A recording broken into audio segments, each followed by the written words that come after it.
Forward with our next session. This is self-association and HIV, dating and disclosure with HIV. And Bridgette Picou, she's an RN from Desert AIDS Project.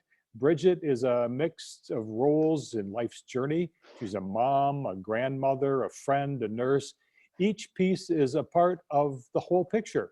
Her hobbies include everything from skating to making jewelry, writing short stories. And she also happens to be HIV positive. Diagnosed at almost 40, it became necessary to examine her life and find a new path, which is where nursing came in. On paper, a second career, she now feels like nursing is what she's been giving her whole life for. Working within the HIV field has given her a dual perspective on HIV, seeing it from both patient and provider experience. In that, being able to provide balance and being a light to those who are newly diagnosed and struggling to find light no matter where they are in the cycle, and that provides her motivation. Bridgette, we turn it over to you today for self-association and HIV. Hi guys, good morning or good afternoon now. Can everybody hear me okay? Yes, we can. Thank you very much, Excellent. Bridgette. Excellent. It's a pleasure to be here. It's nice to see everyone. I'm glad that a lot of you came back for the afternoon sessions. I'm sorry my video is a little grainy. I apologize. So it looks like I have way more freckles than I actually do. So I tend to speak from a conversational kind of perspective as opposed to presenter. So the Zoom format is a little odd because I can't really see all of you at one time, and I can't really, we can't have the back and forth conversation that I like. So I do want to invite you to click in, chat in, if you have questions or comments or something to say about something that I've said, so that we can all be involved and it can be a really interactive session. Also, just want to say I'm not a psychologist, not a psychiatrist. I'm just a person who has an interest in people, and I want to see people as healthy and as happy as possible. You know, it's the nurse in me, I guess, is the best way to put it. So self-association. So association is defined as, and I'm going to read it so I don't mess it up, is defined as a connection or cooperative link between people or organizations, or mental connections between ideas and things.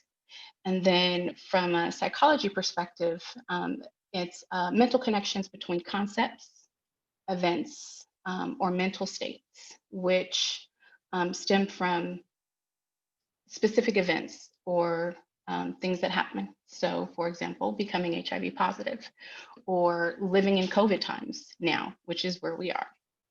So in self-association, we find out, who am I?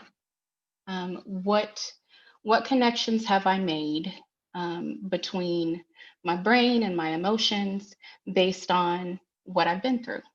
What's my value set? How has that changed? What is my overall sense of self? So that includes things like my value set. It includes my religious beliefs, if I have those.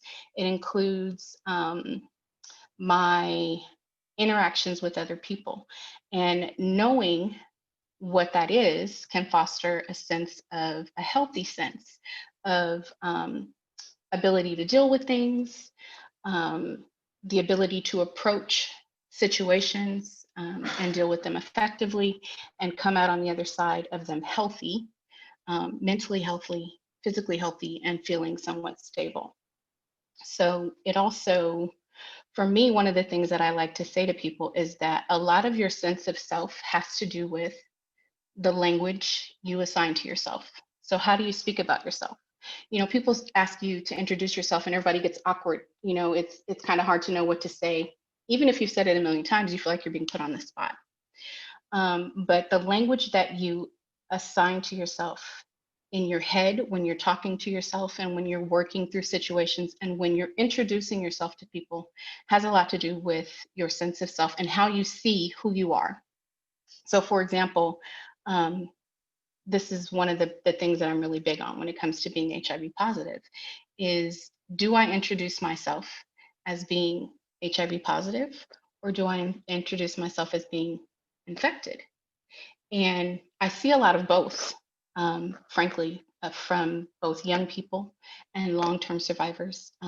And I find that people who tend to introduce themselves as being HIV positive, or as opposed to being HIV infected, are happier, they're healthier, they have somewhat better coping skills. So that's something to keep in mind as far as the overall picture of self-association. Does anybody have any questions or comments on that before I move on? Okay. All right. If you think of something or something comes up, click in and let me know, okay? So one of the things that happens is, and I have my notes over here, so sorry. With a sense of self-association and who you are, then when it comes to dating and being with other people, you have to start to figure out who I am in relationships.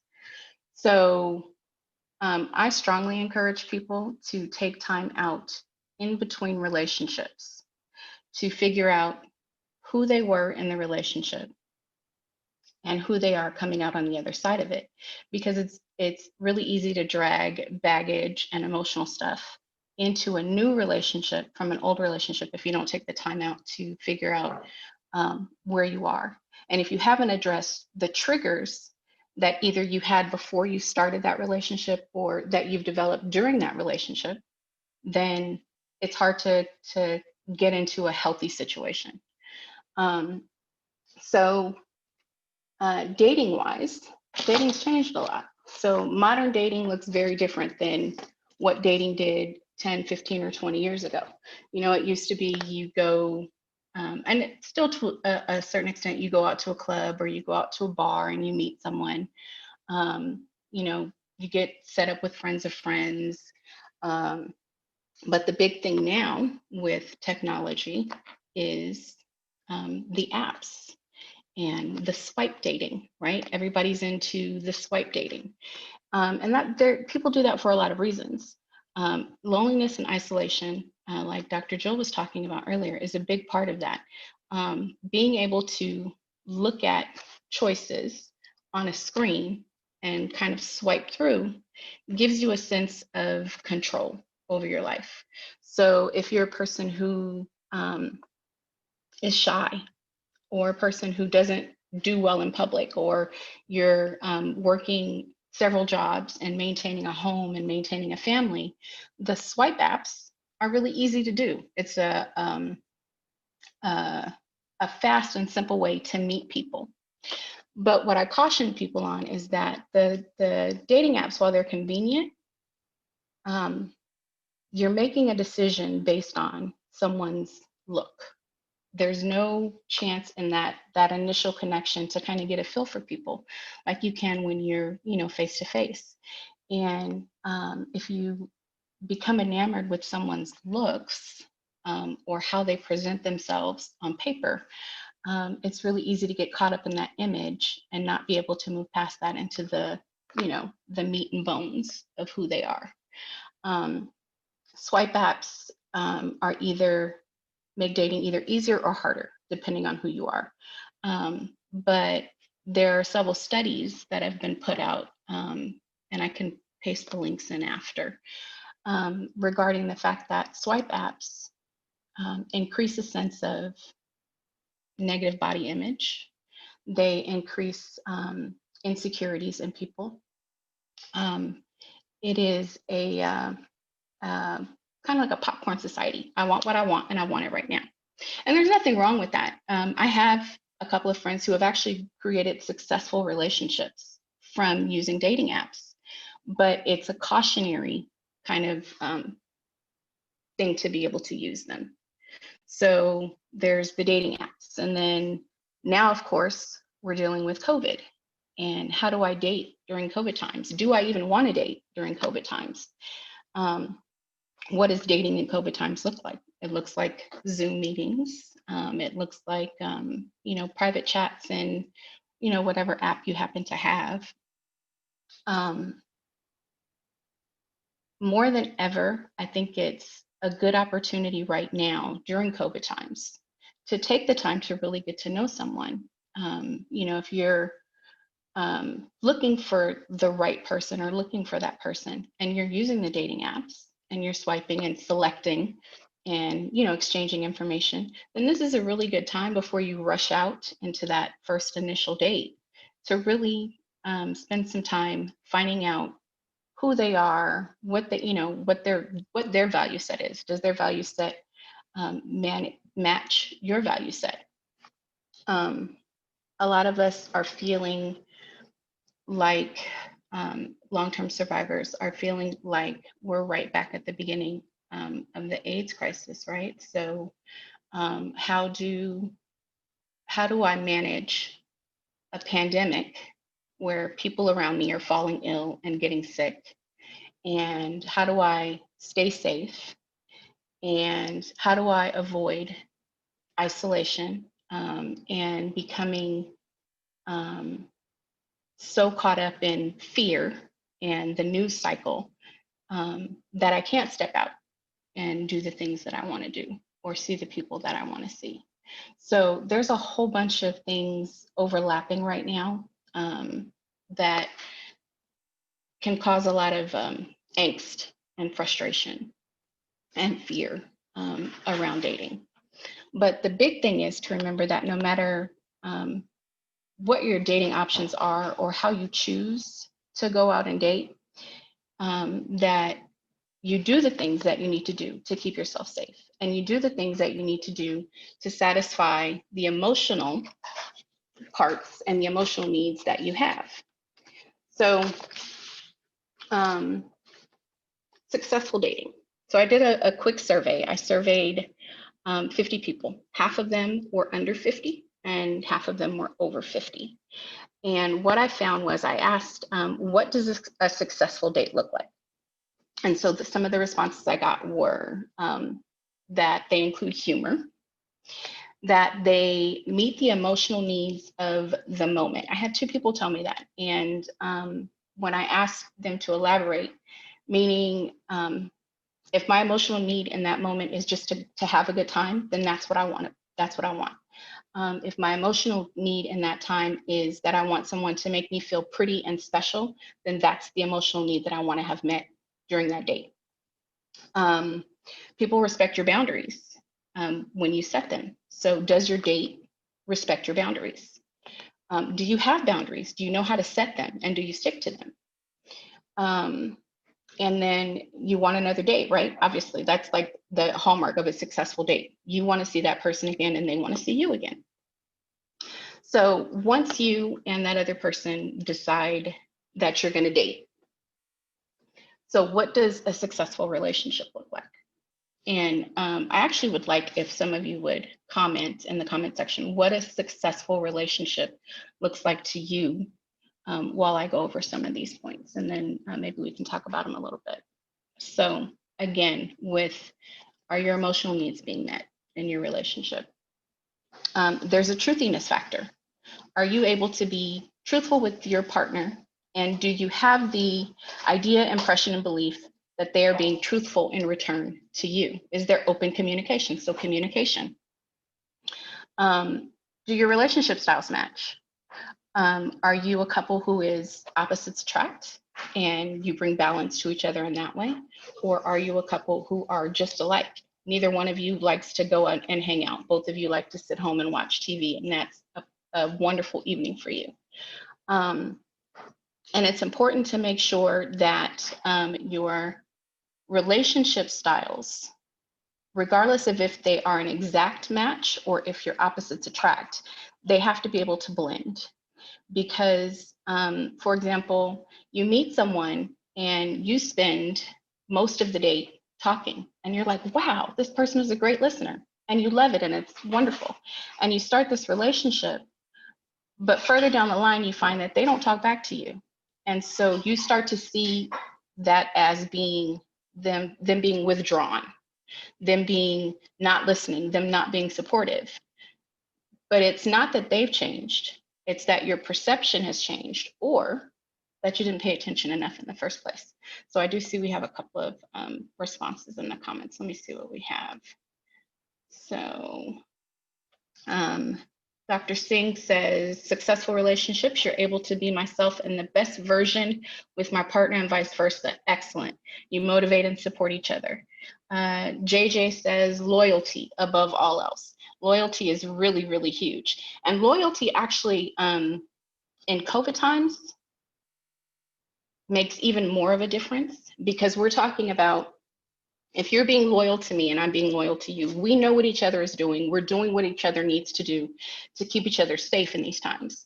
But if you're not being loyal and you're stepping out, and even if you think the person that you're stepping out with has the same safety set that you have and they're not, how do I know that you're not bringing COVID home to me, right? Things like that really, really matter. So those are important. All right. So any questions or comments so far about successful dating or the dating process? Or all right, so we'll dig into kind of the meat and bones, which is disclosure. Long-term survivors know that disclosure is nothing new, and it is not my purpose to tell you that you have to disclose. Bob Holt says enjoying and benefit. Oh, thank you. So disclosure is not anything new to long-term survivors. It's not my job or my purpose to tell you you have to disclose. It's not my job or purpose to tell you that you should never disclose. That's a personal choice and one that you have to make. And whatever choice you make, don't let someone make you feel bad about it. It's your life. It's your life process. See, that's another careful language thing that I do. I don't call it a disease process. I call it a life process. For me, I have benefited from changing the way that I talk about myself and the way that I talk about my associations so that I can stay healthy. So ending a relationship, I'm getting out of a relationship. Do I talk about the negative things that that person did? Oh, they cheated, or they were this, or they were that. Or do I talk about the positive things that I learned coming out of that relationship? So I learned from this relationship that I don't like someone who is too quiet. I learned from this relationship that I don't want to date someone who squeezes the toothpaste from the middle of the tube. Do you know what I mean? So instead of focusing on the negative, focus on the positive things that you've learned that you can take into the next healthy relationship. So, disclosure. I would say, if you don't remember anything else that I say today, remember this. Disclosure is not just about your HIV status. There are other things that you should A, be disclosing, and B, that come from disclosing your HIV status. When you disclose your status to someone, you are potentially disclosing your triggers about your process. You are making yourself vulnerable to what this person will do with the information that you give them. How will they treat your disclosure? But it's not just your status. You want to be careful about and know that you're in a place where you can disclose your religious views. Do you guys have the same religious views? Do you not believe and they're a believer? Your parenting set.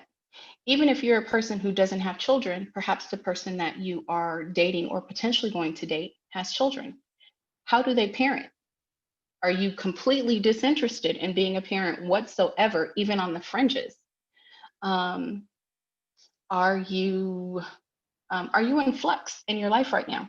Are you in between jobs? Are you couch surfing? Are they in between jobs and couch surfing? What type of relationship do you have with your family?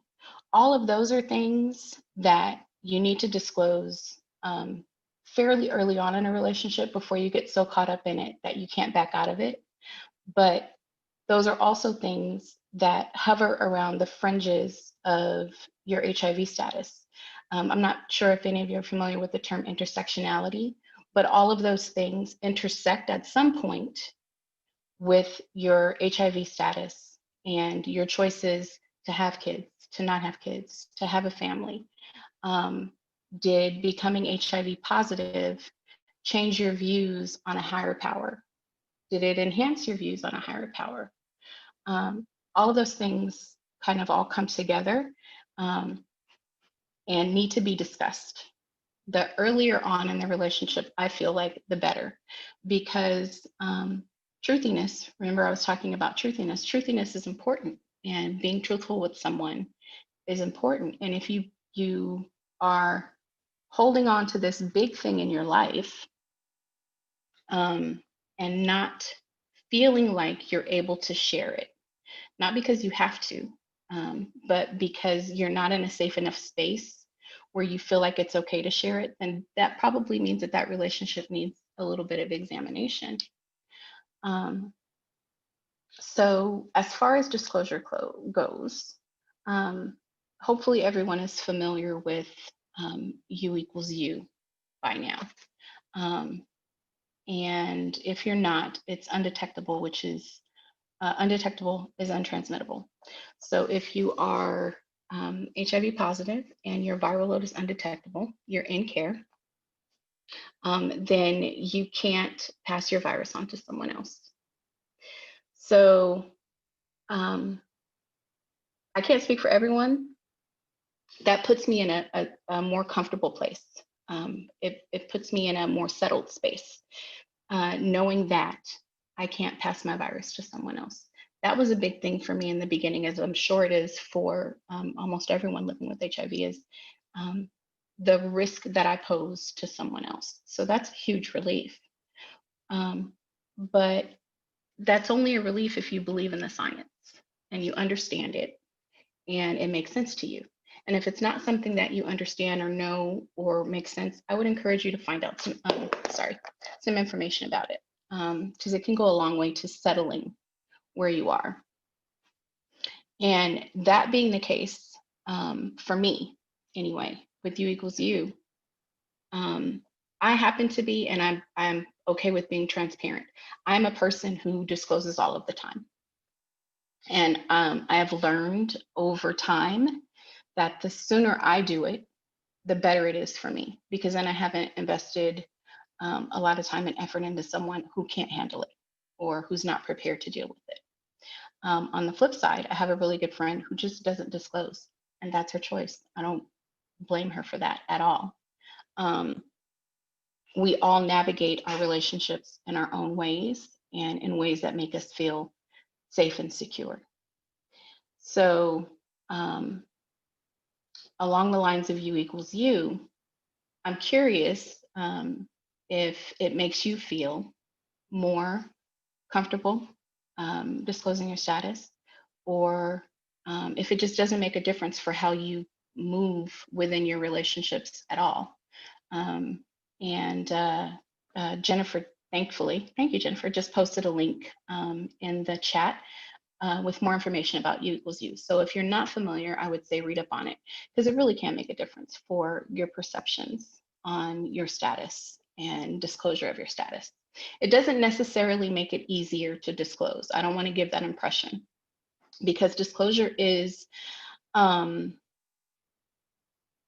it's a scary thing. And it really means being vulnerable. But I believe that there's strength in being vulnerable. I believe that anytime you're able to stand in your truth, it's an act of strength, and it's an act of pushing you forward to the next challenge. So the other thing that is a game changer for people, persons living with HIV, is PEP and PrEP. Are you familiar with PEP and PrEP? That's a really good point. Jeff says that we're privileged to live in Palm Springs. And I do think we here in Palm Springs are in a little bit of a bubble because we have such a large gay community and such a large presence of HIV here. And yes, Nicholas, there is a lot of stigma still in Palm Springs. There's stigma no matter where you go. And for me, stigma is kind of a little bit like bullying. people stigmatize you and stigmatize HIV because it makes them feel better. And that's the whole thing about bullies. Bullies bully you because it makes something in them feel better. So to me, it's a form of bullying. Stigma is a form of bullying. But how we handle stigma is has a lot to do with our overall general sense of health and well-being. And the biggest thing is not to internalize stigma and not to let stigma become who you are, because stigma is not who you are. HIV is not who you are. It's a circumstance that you have. And the more you internalize that and make it who you are, the harder it is to overcome the hurdles that come with it. That's actually part of that is a really good point, Nicholas. So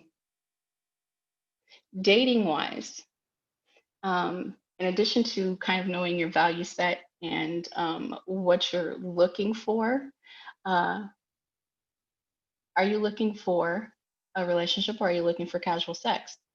There's nothing wrong with either. It's what you're looking for. Casual sex becomes more of a challenge in COVID times because of COVID. I mean, it's already, as a nurse, I have to say, you should always be, cognizant and aware of STDs and the prevalence of STDs in the Valley, because there's a lot of them. But if that's what you're looking for, be upfront about that with the person that potentially you're dating, because maybe that's what you're looking for, but that's not what they're looking for. And so part of what disclosure is giving you an opportunity to know where the other person stands and vice versa. And then the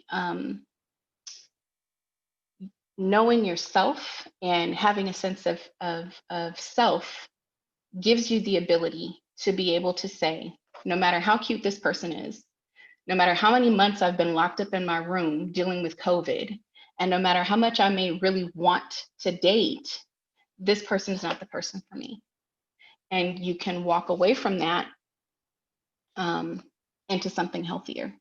Because when we ignore our boundaries, when we ignore what our sense of self and our values and our beliefs are telling us, and we still step out and get involved with this person anyway, then we're setting ourselves up for failure. So right now, I really would like to have kind of an open forum conversation about where we are and how you guys feel about disclosure overall. You don't have to say whether or not you do or don't. I don't want to put any that kind of pressure on anyone. You're welcome to. But I really want to find out, does U equals U make a difference for you? What kind of dating are you doing? Are you even dating during COVID times? So, please chat in and or raise your hand and let me know so that we can get kind of a roundtable discussion going. That's what I really like to do, and answer any questions you may have for me. Great, thank you, Bridgette. And just as a reminder to everyone, click on participants and you should have a raise your hand feature. I'm going to switch to gallery view here so I can see everybody at once. And I suggest you do the same. There's a view button on the upper right-hand corner of your screen on most devices, and that allows you to either do speaker view and see Bridgette, or gallery view so we can see each other. So please go ahead and raise your hand, either using the function or just go like this. And I'll be keeping an eye out and we can get the discussion going. And so I have to swipe through to see everybody because my tablet is not quite the most advanced thing in the world. So yeah, every device is different. The instructions I'm giving are for a laptop, and I recognize that people are using iPads and their phones and so forth. So, and I raised this earlier, but certainly when it comes to sex during COVID, that raises a whole other issue, layer of issues. It's not just HIV stigma, but a disclosure, but it's also what are your practices around how safe you are, you know, and is that somebody you want to let into your bubble, both figuratively and literally? You know, how does that work for people? You know, everybody should be aware that I jokingly say this to people, but I actually mean it. HIV is not the worst thing that I could have, because frankly, I take my pills and I keep it pushing. I have a wonderful working relationship with my little symbiont living with me, and I don't want anybody else's cooties. I'm happy with the cooties that I have. And so safe sex practices are really, really important. As a nurse, of course, I'm always preaching it. I'm always encouraging, and I try not to preach. I try to encourage gently. But here in the Valley, particularly, because I've had conversations with other healthcare workers in other places, we have such a high prevalence of syphilis here in the Valley. And oftentimes, if someone has syphilis, they have one of the other two, gonorrhea or chlamydia. So not only do you need to be concerned or worried about, you know, COVID, but there's also the other little critters and friends that you can get from having sex. And there's a very lax, I think, and this is general across the board, there's a very lax feeling when it comes to syphilis, because, oh, it's just a shot and I can keep it, you know, I get my shot and I can move on. But, you know, eventually it's gonna get to where that shot is not gonna be enough, and we're gonna need 2 meds to treat it, or 3 meds to treat it, because, you know, there's the whole theory of the superbug, which I won't get into because that's for doctors and I'm not a doctor. But is that a concern for people? Like, are you worried about, are you more worried about COVID, or are you more worried about the STDs, I guess is what my concern is. I think you should be equally worried about both, but I'm curious.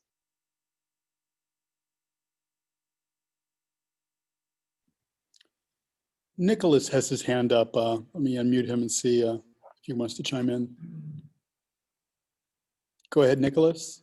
Hey, everybody. I just wanted to respond to my own challenges regarding dating. I know that I'm not looking for casual sex unless it's with someone that is looking for something more serious. I don't mind casual sex, but I don't want to have it with someone that knows that that's all they would ever want. And I don't want to be with someone that has to be secretive about our relationship. And I also don't want to be with someone that I don't have a strong, powerful sexual attraction with. I would rather have friends than to be involved in a more intimate relationship with someone without that sexual chemistry. And I'm sober. So my intersectionalities include the fact that I'm sober, I'm a bottom, I'm not looking for casual sex, and I'm completely out of the closet about everything, my sexuality, my HIV status. There's basically no secrets. I'm an open book, which helps me be aware of the fact that I'm not a good fit for someone that's closeted at any level, among other things. Mm-hmm. So knowing that is all well and good. And I don't use the apps because I have addiction issues. I have over 19 years sober, but I have addiction issues, and they can be just, I find anytime I venture into the apps, it's a very unhealthy, depressing place for me. And it's good for my own mental and emotional health and well-being. Excuse me, I was just eating lunch. To stay out of that environment. The reason that I'm not meeting people now is because I am very much concerned about COVID. I have been extremely conservative. There's nobody in my bubble. I've had 2 people in my bubble. One of them has moved away, a neighbor, and another one, I'm not going to invite him back into my bubble. He's just a friend, but he's just not being as conservative as I want him to be. So my health and well-being is most important to me at this time. And I'm focusing with my therapist and my mindfulness to look at the long term in terms of new opportunities to connect organically and authentically in the future. I also wanted to thank you, Bridgette, for your love and your service, your honesty, your openness, your integrity, and for being part of my healthcare team as well. Thank you. You're very, very welcome. It's definitely my pleasure. I enjoy nursing. I enjoy taking care of people. I enjoy giving back to the community. And so it makes it a difference for me. And I hope that that reflects. And so I appreciate you saying that. Thank you. So when we're talking about intersectionalities and what you were talking about, Nicholas, what occurred to me is that you have a very distinct and developed sense of self. And that's kind of what I'm talking about, is if you know and you have developed your sense of self, and you know who you are and what you're willing to put up with. And even if you don't necessarily know what you want out of a relationship, past relationships would have taught you what you don't want.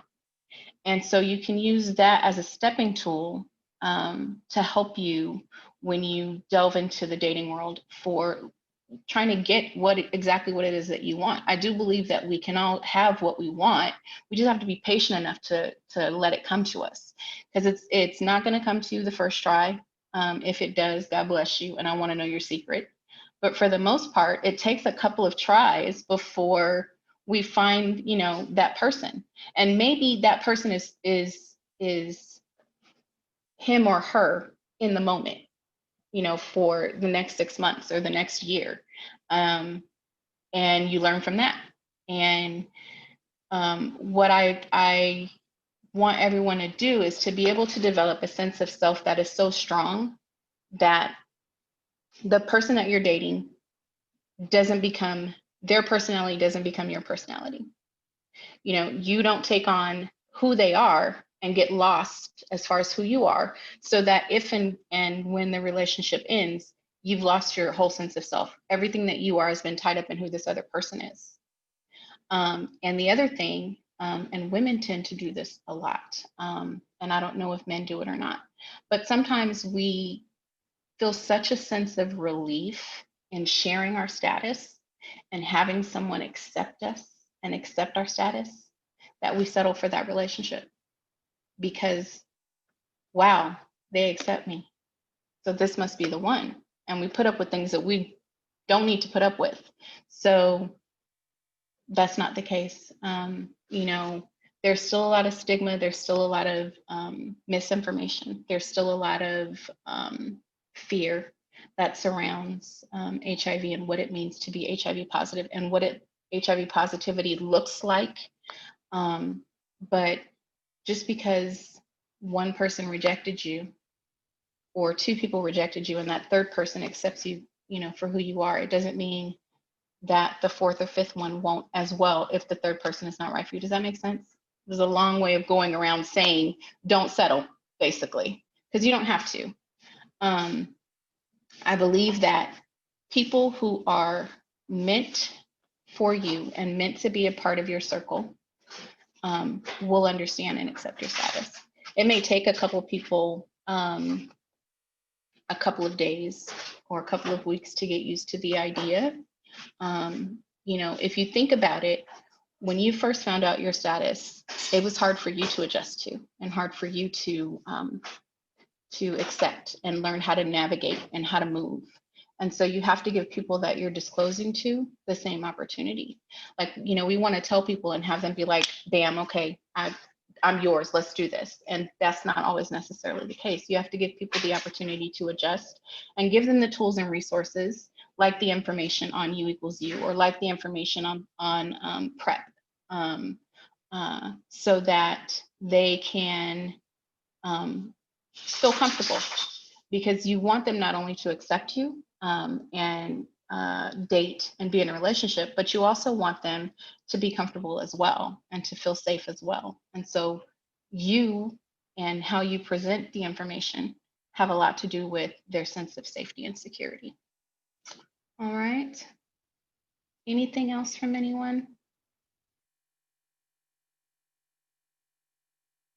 So Dr. Singh chimed in with a fun suggestion that maybe we should start a local app or group for people who are looking for long-term relationships and not just hookups. Maybe we could do a survey and from the answers make lists of people seeking long-term versus hookups. So, you know, we're all familiar with the gay dating apps like Grindr and things like that, which are pretty much hookup apps. But I don't know, the straight folks, maybe you could translate the straight world for us and tell us how that works. If they have serious dating apps that aren't like Christian Mingle or something like that. So they have things like, so Bumble is one, and Bumble gives the woman the opportunity to swipe and choose. There's apps like Plenty of Fish. There's like Black People Meet, which I've used. So I don't last very long on dating apps, not because of anything other than I am very impatient with people who can't speak, spell, or write. And it's frustrating on the apps because you ask someone to tell me a little bit about you, and they say, oh, well, I work and I play basketball.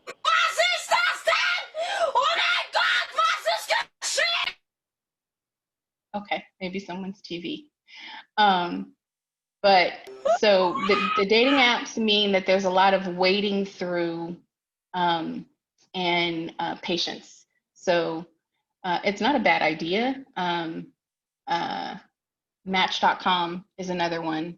eHarmony, apps like that. So the idea supposedly is that apps that you pay for are better because people have actually invested money and therefore are more likely to be truthful and put more effort into it. I don't necessarily know if that's true either. You know, there are people that are looking for hookups alone everywhere you go, and there are people that are looking for relationships. You just have to kind of wade through and figure out who they are and what they are. Yeah. So Stephen has his hand raised. I'm unmuting him. So Stephen, go ahead. You'll need to unmute yourself.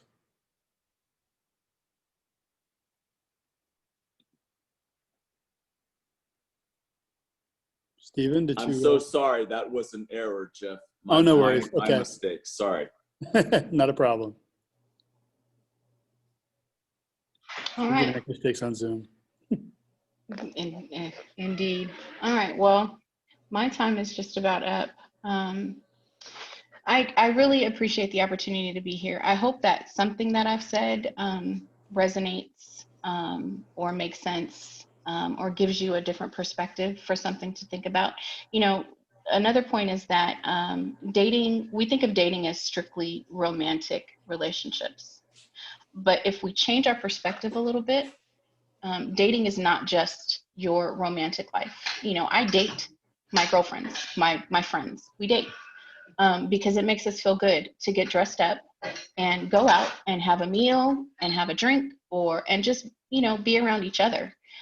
So traditional dating, yes, is you're looking for a partner, you're looking for someone to hook up with, you're looking for a relationship. But, you know, in COVID times, it's time to kind of put tradition to the wayside and start thinking about dating your friends. Like, what's wrong with getting together and deciding to, you know, get gussied up and go out and have a good time. It makes you feel better. It makes you feel good about yourself.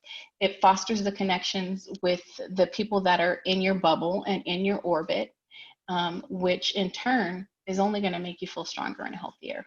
So think about that too. All right. Yeah, that's a really good point. I think, you know, our most supportive relationships are from our friends, you know, and boyfriends come and go, but your friends are always going to be there. You know, I have friends that I've been friends with for 25, 30 years. I've never had a 25 or 30 year relationship, and you know, who knows if I will, but you know, they're going to be there for you. And I think if you have those healthy relationships, and also my best relationships have been dating relationships with people I meet through friends. The good people attract good people. So I think it's really smart to focus on developing and strengthening those relationships. Yeah, like attracts like. Yep. Mhm. And I just wanted to mention that Dr. Singh, she was talking about the dating apps. She said referring to yourself as a fish might be a problem. So That's probably why I didn't last long on that app.